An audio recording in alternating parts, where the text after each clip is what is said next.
Welcome to Carlingford Lough. I'm stranded up here for a few days with a car that broke down, so I'm walking the beach, what's left of it, and it's dusk.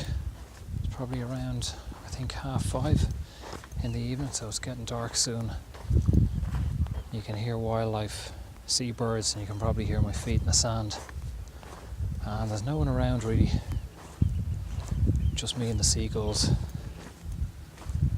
and a lighthouse, which I'll talk about another time.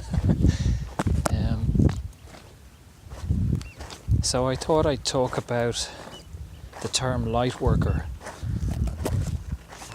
I have been a spiritual person, I suppose. I don't even like the term spiritual, but I don't really know what to replace it with.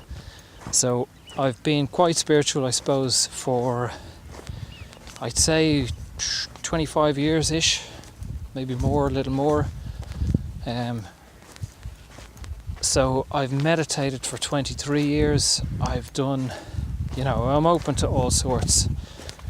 And I would have discovered various conspiracies around maybe 2007, which opened my mind even further. But I would have healers in my family or people who were trained in and open to alternative medicine from when I was young, so I would be more drawn to alternative medicine or healing as opposed to traditional medicine, although my mother is a nurse. So I don't think I had ever heard the term lightworker before maybe 6 months ago. And when I did hear it,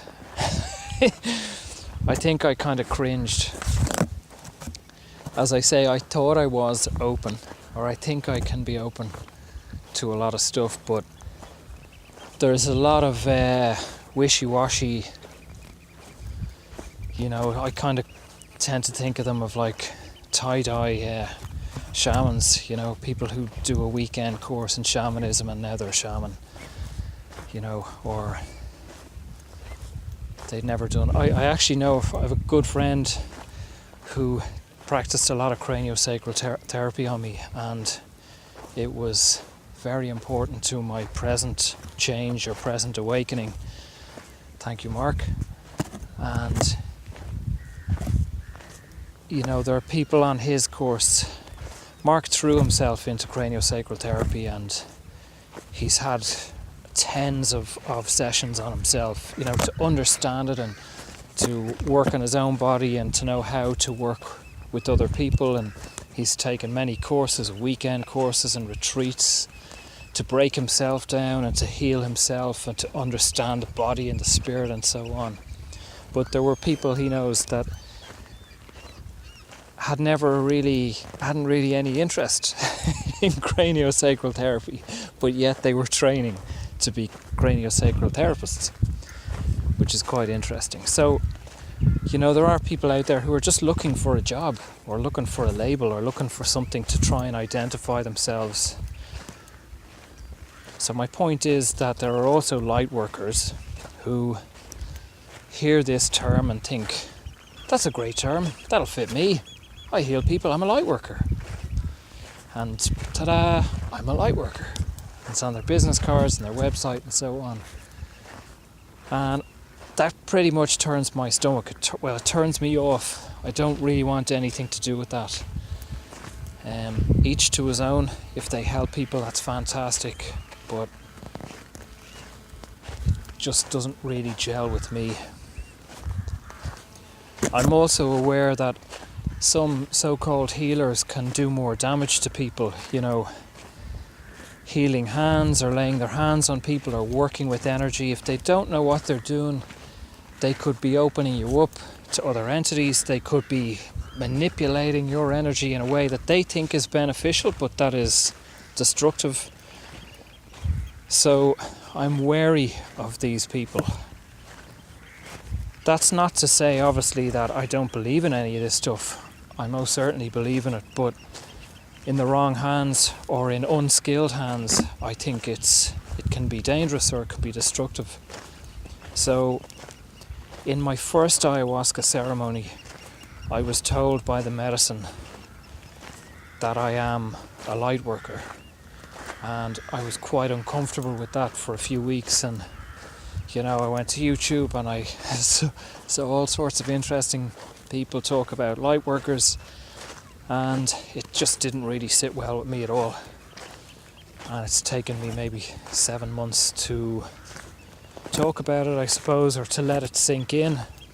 But it has been mentioned to me in each of my 6 ceremonies, and also in another medicine ceremony last weekend. So it's been fleshed out with me, and I understand it more, and I have more awareness of who I am and what I am, where I come from, and what I'm here to do, why I chose to come back here. So a woman who is now becoming a friend had said to me last weekend, I'd said to her I wasn't really sure what the word meant or the term meant, and she said, well, to her it's that the light is beamed down, that guidance or that energy, and we just redirect it, reroute it, or beam it out to people who need it, or out to to enlighten the world or other people's lives. And I know that can sound quite pretentious, but perhaps it's just channeling, it's just information, communication, bit of philosophy, bit of insights or ideas or experience, maybe only experience, and that in itself can be of use to other people seeking guidance or direction. So I do think now that the term light worker can encompass a number of different areas, such as hands-on healing or remote healing or God knows what. But I understand for me that right now I'm aware that there's 4 areas that I have been told in the medicine and that have come to me in my own meditations and guidance. And I would say as well, how do you know that these things you're told are true? Or maybe it's bollocks, maybe it's your subconscious making it, or your ego just making it up. And I suppose we don't really. The way to go is to test it. Science, test it and see, does it work? Does it help anyone? Does it help me? Does it help other people? Is it of any use?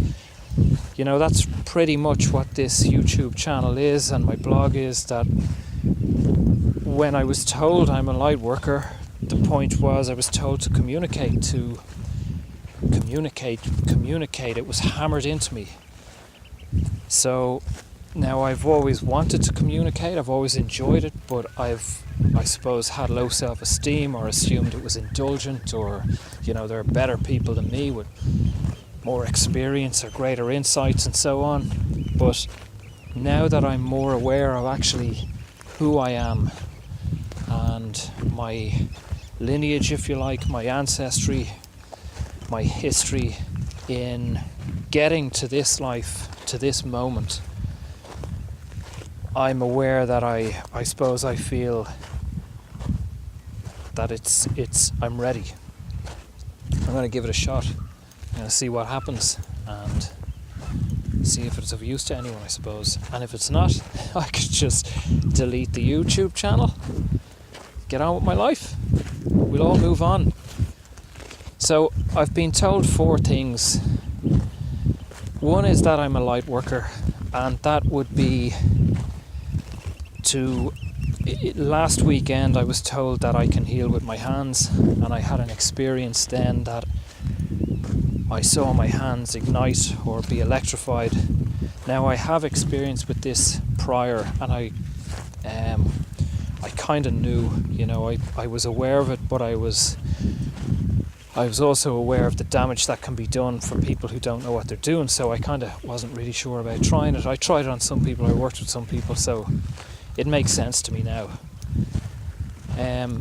Another thing was to communicate, that I'm an Intuit and I can read people. So I can read, perhaps, not always, but perhaps what's wrong with someone physically, but I think more so I channel or I find the words of guidance for them. Now, that doesn't mean I cure people, and it doesn't mean I can fix you or fix your life. I've sought being fixed for most of my life, and I've given a lot of money to a lot of people, but there is no fix. All we can do is get you over the next hurdle, really. Make it a bit easier, you learn a little bit more. If you're lucky, you get over 2 hurdles. Wow. And you feel great for a while. So it all of the benefit requires the participant, the person to do their own work too. You know, we're in a society where people want medicine. You take the pill fixes you, you get on with your life. You don't feel the pain, but that obviously doesn't solve the issue. So it's a two-way street. You know, you get out of these things what you put into it. And if a person seeks some sort of healing, they need to be ready, they need to be willing, and perhaps they're only ready for so much, you know. They're only aware of how sick they are or how much work they need to do, and they can only get that little bump to get them through that problem until the next problem. So yeah, I didn't finish that. The healing would be that I can read people and I can lay my hands on them and I can help to heal or help to guide them. You know, working with light, working with divine energy or divine guidance to be of service to other people. So my understanding, to wrap up, is that we are great. You know, we can be as great as we allow ourselves to be. It could be, I've felt for the last few months that something huge is coming, something great is coming. Now, whether that's just something great in my experience or my life or the world or the planet or everyone else's, I don't know. But great is even a limitation as well. It could be enormous. You know, it's hard to be completely open to the doors just being blown right off, your mind just being blown. That ideas that we could not conceive of at this present moment, that are just too out there, too great, too unusual. You know, like me 8 months ago with the term Lightworker, I've come around to it now, but at the time I just thought it was bollocks. So, and that's a tame example. So I want to see where this can go, you know, and I want to see where I can go and how I can be, I suppose, of service or of use to other people and fulfilled myself. So that's what's going to happen, or that's what I'm going to try. So in 6 months' time, if you log on and the channel is gone, you know, oh, well, that was a load of bollocks and it didn't work. Or if you turn on Oprah and there I am with my huge ego and my Lamborghini and going, I told you so. Or maybe neither. Maybe I'll just get on with it and sure, we see what happens. So thanks for listening. I hope this was of interest to everyone. And if it was, or if there was anything of interest or use to you, please give it a thumbs up. It helps with the whole YouTube algorithm and all that.